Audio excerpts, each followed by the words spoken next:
Chapter 2. The New Orphan Houses, Ashley Down. A complaint having been received from a gentleman in October 1845 that some of the inhabitants of Wilson Street were inconvenienced by the orphan houses being in that street, Mr. Muller ultimately decided, for that and other reasons, after much prayerful meditation, to build an orphan house elsewhere to accommodate 300 children, and commenced to ask the Lord for means for so doing. January the 31st, 1846.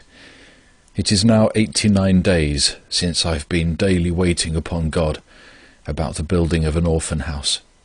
The time seems to me now near when the Lord will give us a piece of ground, and I told the brethren and sisters so this evening, after our usual Saturday evening prayer meeting at the orphan houses.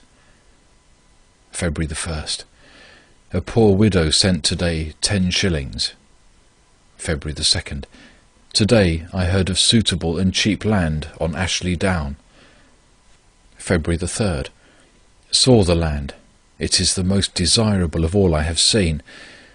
There was anonymously put in an orphan box at my house a sovereign, in a piece of paper on which was written, "The New Orphan House." February the 4th. This evening I called on the owner of the land on Ashley Down, about which I had heard on the 2nd, but he was not at home. As I, however, had been informed that I should find him at his house of business, I went there, but did not find him there either, as he had just before left. I might have called again at his residence at a later hour, having been informed by one of the servants that he would be sure to be at home about 8 o'clock, but I did not do so, judging that there was the hand of God in my not finding him at either place, and I judged it best therefore not to force the matter, but to let patience have her perfect work. February the 5th. I saw this morning the owner of the land. He told me that he awoke at 3 o'clock this morning, and could not sleep again till 5. While he was thus lying awake, his mind was all the time occupied about the piece of land, respecting which inquiry had been made of him for the building of an orphan house at my request, and he determined that if I should apply for it, he would not only let me have it, but for £120 per acre instead of £200, the price which he had previously asked for it. How good is the Lord! The agreement was made this morning, and I purchased a field of nearly 7 acres at £120 per acre. Observe the hand of God in my not finding the owner at home last evening. The Lord meant to speak to his servant first about this matter during a sleepless night, and to lead him fully to decide before I had seen him. Because of his importunity. November the 19th, 1846. I am now led more and more to importune the Lord to send me the means which are requisite in order that I may be able to commence the building. Because, 1. It has been for some time past publicly stated in print that I allow it is not without ground that some of the inhabitants of Wilson Street consider themselves inconvenienced by the orphan houses being in that street, and I long therefore to be able to remove the orphans from thence as soon as possible. 2. I became more and more convinced that it would be greatly for the benefit of the children, both physically and morally, with God's blessing, to be in such a position as they are intended to occupy when the new orphan house should have been built. And 3. Because the number of very poor and destitute orphans that are waiting for admission is so great, and there are constantly fresh applications made. Now whilst, by God's grace, I would not wish the building to be begun one single day sooner than is his will, and whilst I firmly believe that he will give me in his own time every shilling which I need, yet I also know that he delights in being earnestly entreated, and that he takes pleasure in the continuance in prayer, and in the importuning him, which so clearly is to be seen from the parable of the widow and the unjust judge, Luke 18, verses 1-8.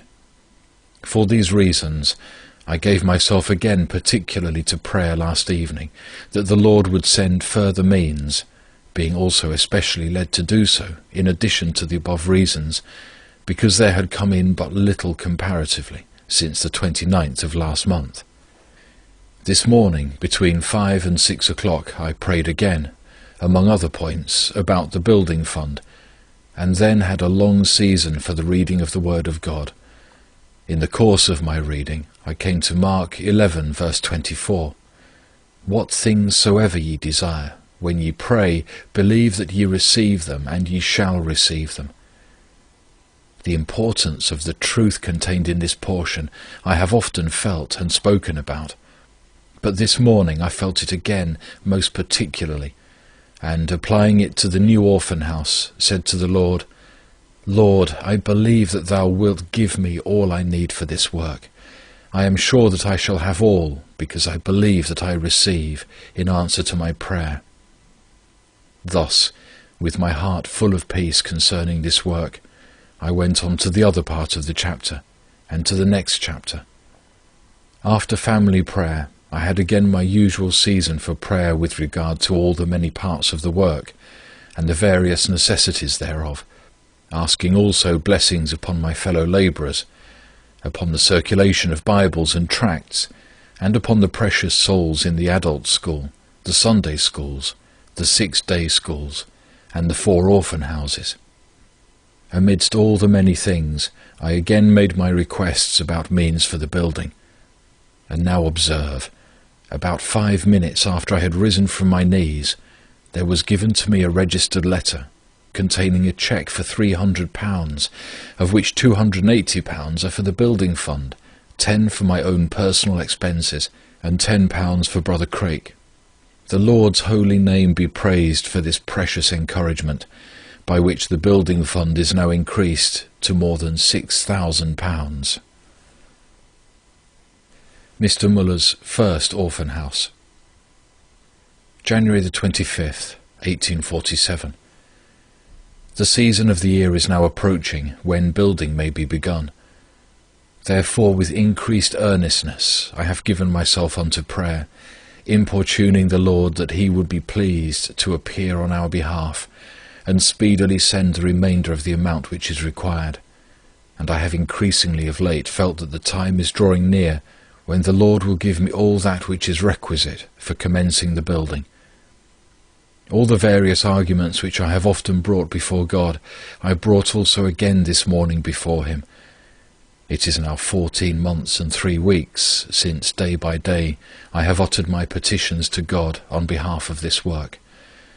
I rose from my knees this morning in full confidence, not only that God could, but also would send the means, and that soon. Never during all these 14 months and 3 weeks have I had the least doubt that I should have all that which is requisite. And now, dear believing reader, rejoice and praise with me. About an hour after I had prayed thus, there was given to me the sum of £2,000 for the building fund. Thus I have received altogether £9,285, 3 shillings and 9.5 pence towards this work. I cannot describe the joy I had in God when I received this donation. It must be known from experience in order to be felt. 447 days I have had day by day to wait upon God before the sum reached the above amount. How great is the blessing which the soul obtains by trusting in God and by waiting patiently. Is it not manifest how precious it is to carry on God's work in this way, even with regard to the obtaining of means? The total amount which came in for the building fund was £15,784, 18 shillings and 10 pence. Orphan houses numbers 2 and 3. March the 12th, 1862. It was November 1850 that my mind became exercised about enlarging the orphan work from 300 orphans to 1,000, and subsequently to 1,150, and it was in June 1851 that this my purpose became known, having kept it secret for more than 7 months, whilst day by day praying about it. From the end of November 1850 to this day, March the 12th, 1862, not one single day has been allowed to pass without this contemplated enlargement being brought before God in prayer, and generally more than once a day. But only now, this day, the new orphan house number 3 was so far advanced that it could be opened. Observe then first, esteemed reader, how long it may be before a full answer to our prayers, even to thousands and tens of thousands of prayers, is granted.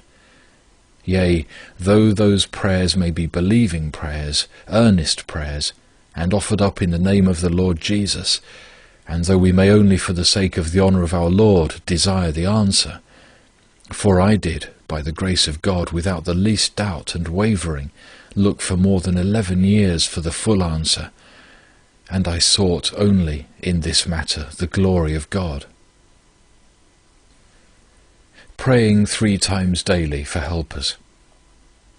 As in the case of number 2, so also in the case of the new orphan house number 3, I had daily prayed for the needed helpers and assistants for the various departments. Before a stone was laid, I began to pray for this.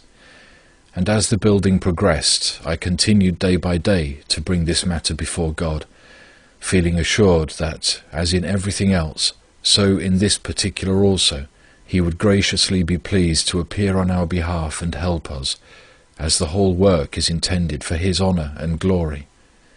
At last the time was near when the house could be opened, and the time therefore near when the applications which had been made in writing during more than 2 years previously should be considered for the filling up of the various posts. It now, however, was found that, whilst there had been about 50 applications made for the various situations, some places could not be filled up, because either the individuals who had applied for them were married, or were on examination found unsuitable. This was no small trial of faith, for day by day, for years, had I asked God to help me in this matter, even as He had done in the case of the new orphan house number 2. I had also expected help, confidently expected help, and yet now, when help seemed needed, it was wanting. What was now to be done, dear reader? Would it have been right to charge God with unfaithfulness? Would it have been right to distrust Him? Would it have been right to say, it is useless to pray? By no means. This, on the contrary, I did. I thanked God for all the help He had given me in connection with the whole of the enlargement. I thanked Him for enabling me to overcome so many and such great difficulties. I thanked Him for the helpers He had given me for number 2. I thanked Him also for the helpers He had given me already for number 3. And instead of distrusting God, I looked upon this delay of the full answer to prayer only as a trial of faith, and therefore resolved that, instead of praying once a day with my dear wife about this matter, as we had been doing day by day for years, we should now meet daily 3 times to bring this before God. I also brought the matter before the whole staff of my helpers in the work, requesting their prayers. Thus I have now continued for about 4 months longer in prayer, day by day calling upon God 3 times on account of this need, and the result has been that one helper after the other has been given, without the help coming too late, or the work getting into confusion, or the reception of the children being hindered, and I am fully assured that the few who are yet needed will also be found when they are really required. Difficulties removed after prayer and patience. Mr. Muller relates the following incidents in connection with the purchase of the land for the 4th and 5th orphan houses, after receiving £5,000 for the building fund. I had now, through all that had come in since May the 26th, 1864, including this last mentioned donation, about £27,000 in hand. I had patiently waited God's time. I had determined to do nothing until I had the full half of the sum needed for the 2 houses. But now, having above £2,000 beyond the half, I felt, after again seeking counsel from God, quite happy in taking steps for the purchase of land. My eyes had been for years directed to a beautiful piece of land, only separated by the turnpike road from the ground on which the new orphan house number 3 is erected. The land is about 18 acres, with a small house and outhouses built on one end thereof. Hundreds of times had I prayed within the last years that God, for Jesus' sake, would count me worthy to be allowed to erect on this ground 2 more orphan houses. And hundreds of times I had with a prayerful eye looked on this land, yea, as it were, bedewed it with my prayers. I might have bought it years ago, but that would have been going before the Lord. I had money enough in hand to have paid for it years ago, but I desired patiently, submissively, to wait God's own time, and for Him to mark it clearly and distinctly that His time was come, and that I took the step according to His will. For whatever I might apparently accomplish, if the work were mine and not the Lord's, I could expect no blessing. But now the Lord's mind was clearly and distinctly made manifest. I had enough money in hand to pay for the land and to build 1 house, and therefore I went forward, after having still asked the Lord for guidance, and being assured that it was His will I should take active steps. The first thing I did was to see the agent who acted for the owner of the land, and to ask him whether the land was for sale. He replied that it was, but that it was let till March the 25th, 1867. He said that he would write for the price. Here a great difficulty at once presented itself, that the land was let for 2 years and 4 months longer, whilst it appeared desirable that I should be able to take possession of it in about 6 months, viz. As soon as the conveyance could be made out and the plans be ready for the new orphan house number 4, and arrangements be made with contractors. But I was not discouraged by this difficulty, for I expected, through prayer, to make happy and satisfactory arrangements with the tenant, being willing to give him a fair compensation for leaving before his time had expired. But before I had time to see about this, 2 other great difficulties presented themselves. The one was that the owner asked £7,000 for the land, which I judged to be considerably more than its value, and the other, that I heard that the Bristol Waterworks Company intended to make an additional reservoir for their water on this very land, and to get an Act of Parliament passed to that effect. Pause here for a few moments, esteemed reader. You have seen how the Lord brought me so far with regard to pecuniary means, that I felt now warranted to go forward, and I may further add that I was brought to this point as the result of thousands of times praying regarding this object, and that there were also many hundreds of children waiting for admission, and yet after the Lord Himself so manifestly had appeared on our behalf by the donation of £5,000, He allows this apparent death blow to come upon the whole. But thus I have found it hundreds of times since I have known the Lord. The difficulties which He is pleased to allow to arise are only allowed under such circumstances for the exercise of our faith and patience, and more prayer, more patience, and the exercise of faith will remove the difficulties.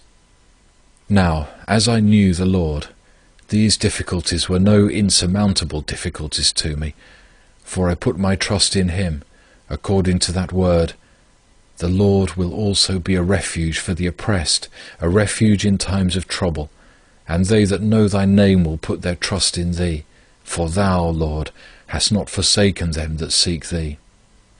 Psalm 9, verses 9 and 10. I gave myself, therefore, earnestly to prayer concerning all these 3 especial difficulties which had arisen regarding the land. I prayed several times daily about the matter, and used the following means. 1. I saw the acting committee of the directors of the Bristol Waterworks Company regarding their intended reservoir on the land which I was about to purchase, and stated to them what I had seen in print concerning their intentions.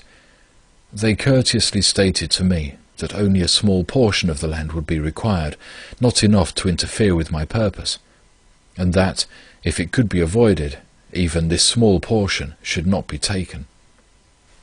2. This being settled, I now saw the tenant, after many prayers, for I desired, as a Christian, that if this land were bought, it should be done under amicable circumstances with regard to him. At the first interview, I stated my intentions to him, at the same time expressing my desire that the matter should be settled pleasantly with regard to himself. He said that he would consider the matter, and desired a few days for that purpose. After a week I saw him again, and he then kindly stated that, as the land was wanted for such an object, he would not stand in the way, but that, as he had laid out a good deal on the house and land, he expected a compensation for leaving it before his time was up. As I, of course, was quite willing to give a fair and reasonable compensation, I consider this a very precious answer to prayer. 3. I now entered upon the third difficulty, the price of the land. I knew well how much the land was worth to the orphan institution, but its value to the institution was not the market value. I gave myself, therefore, day by day to prayer, that the Lord would constrain the owner to accept a considerably lower sum than he had asked. I also pointed out to him why it was not worth as much as he asked. At last he consented to take £5,500 instead of £7,000, and I accepted the offer, for I knew that by the level character of the land we should save a considerable sum for the 2 houses, and that by the new sewer, which only a few months before had been completed, running along under the turnpike road near the field, we should be considerably benefited. In addition to these 2 points, I had to take into the account that we can have gas from Bristol, as in the 3 houses already in operation. And lastly, the most important point of all, the nearness of this piece of land to the other 3 houses, so that all could easily be under the same direction and superintendence. In fact, no other piece of land, near or far off, would present so much advantage to us as this spot, which the Lord thus so very kindly had given to us. All being now settled, I proceeded to have the land conveyed to the same trustees who stood trustees for the new orphan houses numbers 1, 2 and 3. I have thus minutely dwelt on these various matters for the encouragement of the reader, that he may not be discouraged by difficulties, however great and many and varied, but give himself to prayer, trusting in the Lord for help, yea, expecting help, which in his own time and way he will surely grant. Orphan Houses number 4 and 5. March the 5th, 1874. Both houses, number 4 and number 5, have now been for years in operation. Number 4 since November 1868, and number 5 since the beginning of the year 1870, and above 1,200 orphans have been already received into them, and month after month more are received, as the orphans are sent out from them as apprentices or servants. Moreover, all the expenses in connection with their being built, fitted up and furnished, were met to the full as the demands arose, and after all had been paid there was left a balance of several £1,000s, which is being used for keeping the houses in repair. See, esteemed reader, how abundantly God answered our prayers, and how plain it is that we were not mistaken after we had patiently and prayerfully sought to ascertain His will. Be encouraged, therefore, yet further and further to confide in the living God. End of chapter 2.